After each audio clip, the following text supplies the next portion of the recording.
14 Ogos 2026.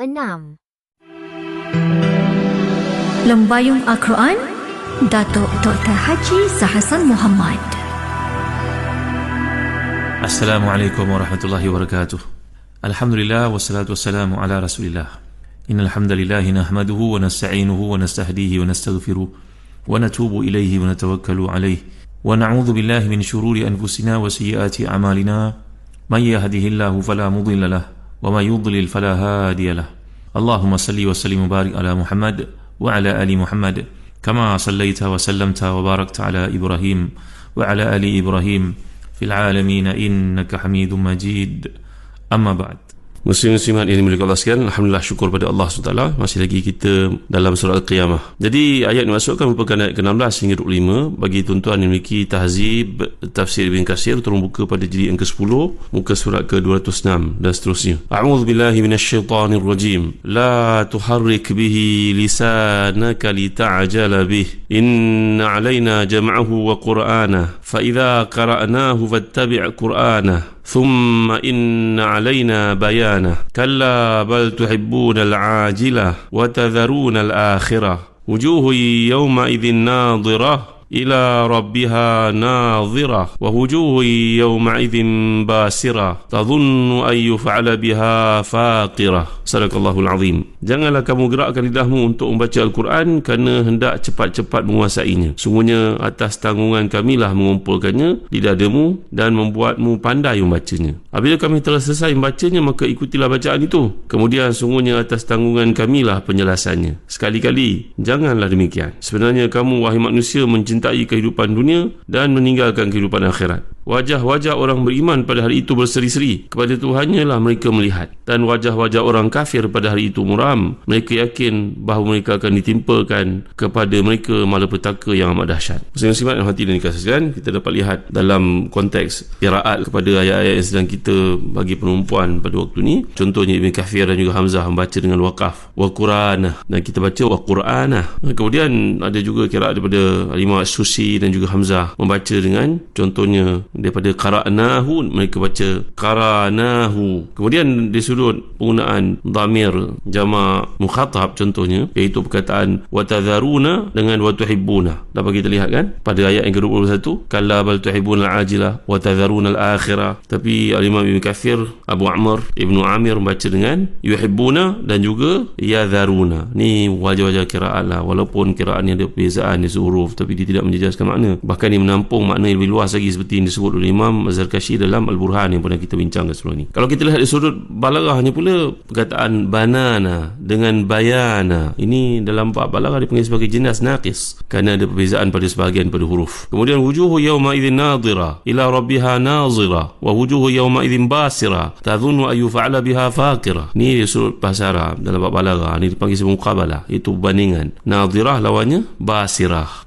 Jadi wajah yang bersezi lawan kepada wajah yang orang yang muram melakukan dosa. Maka inilah dia keindahan di sudut balaghah. Begitu juga kalau kita lihat dalam wujuhu yauma izin. Ini kata Imam Zamakhsyari yang tafsirnya ni satu majaz mursal, iaitu itlaq al-juzu' wa iradatul kull. Dalam bahasa Arab, kalau kita menyebut sebahagian, dia merujuk kepada keseluruhan lah. Contohnya, kalau sebut Kuala Lumpur, awak duduk mana? Di Malaysia, di Kuala Lumpur. Padahal duduk bukan di Kuala Lumpur pun. Tapi kita menyebutkan satu juzuk itu, dia merujuk kepada keseluruhan lah. Datang dari mana? Dari Malaysia. Tapi sebenarnya kita duduk di Sabah sebagai contohnya. Jadi, begitulah, dari sudut bahasa Arab pun ada perkara-perkara semikian. Jadi, Imam Zamakhsyari mengatakan bahawa wajah merupakan satu ungkapan daripada keseluruhan anggota tubuh. Imam Al-Baydawi pun mengatakan bahawa pentafsiran wajah ni dengan keseluruhan anggota tubuh adalah bertentangan dengan zahir kalimah. Kata yang digunakan dengan makna itu tidak perlu dimuta'addikan dengan ilah. Oleh sebab itu Imam Naisaburi mengatakan dalam Gharaibul Quran bahawa yang paling tepat wajah merujuk kepada mata sebenarnya. Dia termasuk daripada itlaq al-kull al-juzu'. Dia merujuk kepada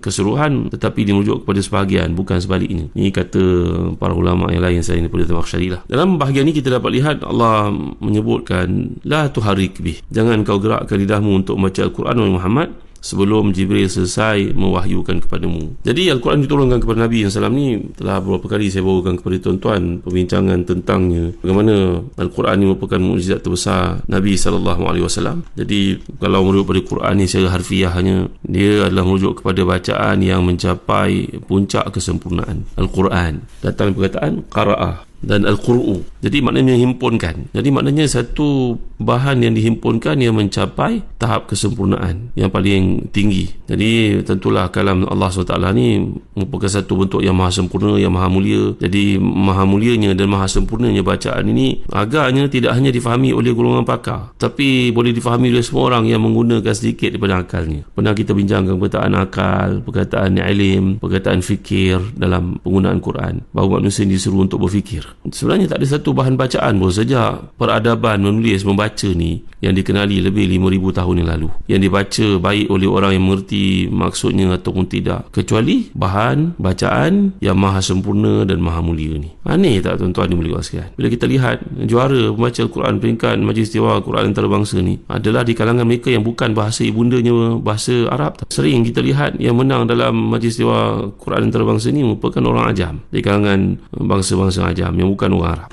Dan telah saya sebut pada tuan-tuan, tak ada satu bahan bahasa Al-Quran yang dipelajari, diketahui sejarahnya, bukan sekadar secara umum, tapi ayat demi ayat, baik dari segi tahunnya, bulannya, masanya, bahkan musimnya, turun pada waktu musim sejuk atau musim panas, seperti yang dihimpunkan Imam Suyuti dalam Al-Itqan, waktu turunnya malam atau siang, sama ada dia merupakan ketika pemusafiran Nabi ataupun ketika mukimnya Nabi SAW, bahkan sebab-sebab serta waktu turunnya. Ini Quran yang dimaksudkan, disebut oleh Allah SWT di sini. Tak ada satu bahan bacaan pun saya pada Al-Quran ini pelajari redaksinya, bukan saja daripada pemilihan perkataannya seperti yang sering kita sebutkan di sini, penjelasan para ahli tafsir macam Al-Biqai contohnya. Begitu juga keserasiannya, bahkan sampai mencakup segala makna kandungannya, tersurat, yang tersirat, yang takwilnya, tafsirnya. Jadi ini adalah antara bukti bagaimana Quran ni tak ada satu bahan bacaan pun selain Quran yang dipelajari, dibaca, dipelihara, berbagai bentuk bacaannya, kiraat-kiraat yang saya sebutkan tadi, yang jumlahnya lebih daripada 10, dan ditetapkan tata cara membaca,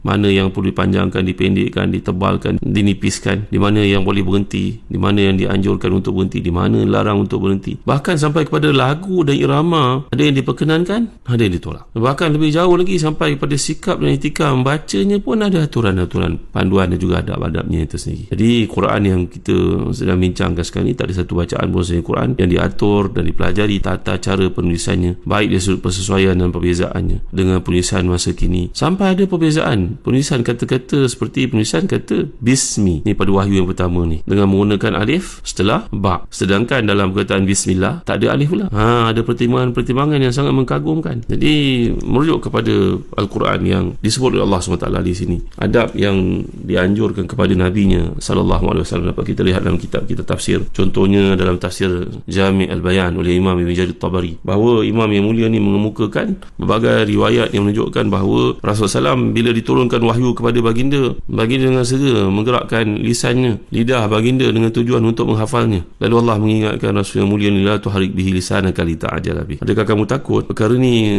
Quran ini, bacaan ini, apa yang disampaikan ini akan hilang daripada kamu? Tidak wahai Muhammad sallallahu alaihi wasallam, kerana Allah telah menjamin kepada baginda, inna alaina jam'ahu wa qur'ana, kami yang menetapkan perhimpunannya dan juga bacaannya. Perkataan jam'ahu berarti menghimpunkannya dalam dadamu wahai Muhammad sallallahu alaihi wasallam. Ini disebut oleh Imam Ibn Jarir Tabari dalam satu riwayat dikemukakan olehnya. Kemudian Al-Quran maknanya di sudut bacaannya. Kita lihat di sudut bahasa Arab, perkataan qiraah, tilawah berbeza ya. Dulu kita pernah bincangkan pada hujung surah Al-Ankabut, utlu ma uhiya ilaika minal kitab wa aqimus salah. Kita telah bincangkan perbezaan antara tilawah dan juga qiraah. Tapi pentingnya qiraah ni juga merujuk kepada menghimpunkannya. Makna bacaan itu tidak akan lekang daripada wahai Muhammad sallallahu alaihi wasallam. Seorang sahabat yang mulia, Abu Hurairah radhiyallahu anhu, beliau ni masuk Islam agak lambat, 3 tahun lepas pengislamannya Rasulullah wafat sallallahu alaihi wasallam. Namun Abu Hurairah ni direkodkan sebagai seorang pencatat hadis yang paling tegar, yang paling banyak. Telah pun mencatatkan sepanjang keislamannya, tempohnya bersama berguru dengan Rasulullah SAW itu lebih pada 5,000 hadis. Abu Hurairah ni mengadu kepada Nabi SAW tentang keterlupaan yang menimpanya. Bimbang bila menghafal sesuatu ayat, sesuatu hadis, apa yang disampaikan Nabi itu terlupa. Maka penyayangnya, rahmahnya Nabi SAW telah telah pun mendoakan untuk Abu Hurairah ni dengan satu doa. Baca engkau ya Abu Hurairah doa ni. Allahumma zidna wa la tanqusna wa akrimna wa la tuhinna wa atina wa la tahrimna wa athirna wa la tu'thir alaina. Maka kata sahabat yang mulia ni Abu Hurairah, yang nama asalnya Abdurrahman bin Sakhar, beliau kata bahawa selepas doa itu dibacakan Nabi SAW kepadaku, demi Allah tak ada satu pun perkataan yang tampil daripada mulutnya, hadir lidahnya, diucapkan oleh baginda, aku dengar, aku takkan lupa lagi. Jadi dalam ayat ini menceritakan tentang kebimbangan Nabi SAW, bahawa baginda bimbang kalau tidak menyebutnya dengan kadar segera nanti akan terlupa. Sekarang Allah Ta'ala menegurnya. Inilah riwayat pada kebanyakan kitab-kitab tafsir. Bahkan dalam tafsir Jarir Tabari menyebut lebih daripada 10 riwayat berkaitan perkara ini, iaitu Nabi SAW segera tergesa-gesa membaca, menggerakkan lidah baginda SAW kerana takut terlepas atau hilang daripada Jibril AS yang membacakannya. Maka Allah mengingatkan baginda SAW, jangan tergesa-gesa kerana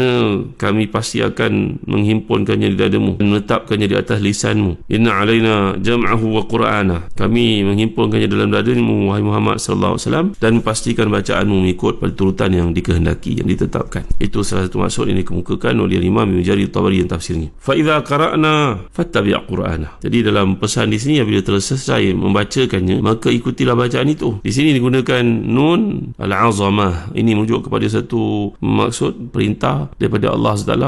Dalam konteks perintah maka digunakan dhamir jama' yang merujuk kepada azamah, iaitu keagungan. Maknanya kami yang menetapkan, kami yang menurunkan. Turunnya Al-Quran itu daripada Allah SWT kepada Nabi manusia Jibril. Maka proses penyampaian itu berlaku mengikut pada ketetapan Allah, disampaikan oleh malaikatnya. Maka kerja itu dilakukan oleh malaikat-malaikat yang mulia. Jadi Rasulullah SAW mendengar, kemudian baginda membacanya, mengulangi bacaannya sampailah tetap dalam fikiran baginda SAW. Jadi tafsir makna yang muskil, kemudiannya perkara-perkara berkaitan dengan halal haram dan apa sahaja yang terdapat dalamnya. Thumma inna alaina bayana, selepas engkau menghafaznya wahai Muhammad SAW dan tetap dalam hatimu dan engkau dapat baca dengan baik, maka tibalah peranan untuk menjelaskan yang halal haram yang kami akan beritahu kepadamu. Ini merujuk kepada satu proses, bahawa pendidikan itu bukan berlaku sekaligus, tapi ia perlu kepada step by step, satu persatu. InsyaAllah dalam kuliah akan datang saya akan huraikan lebih lanjut lagi tentang perkara ini, bagaimana hebatnya perkataan dipilih oleh Allah, iaitu qara'a dari suri istiqaq, seperti disebut Ibn Jinni sebagai contohnya, Ibn Faris. Ini ada perkara menarik untuk kita fahami bersama-sama, bahawa tetapnya sesuatu maklumat ataupun informasi ataupun hukum hakam atau bacaan yang dikehendaki oleh Allah itu sehingga berada kekal dalam diri baginda sallallahu alaihi wasallam. Inilah keindahan perkataan dipilih Al-Quran yang akan kita jelmakan dalam kuliah akan datang. Wallahu a'lam. Wa sallallahu ala sayyidina Muhammad wa ala alihi wa sahbihi wa baraka wasallam. Walhamdulillahi rabbil alamin wa barakallahu fikum. Wassalamualaikum warahmatullahi wabarakatuh. Rancangan itu tadi diterbitkan dengan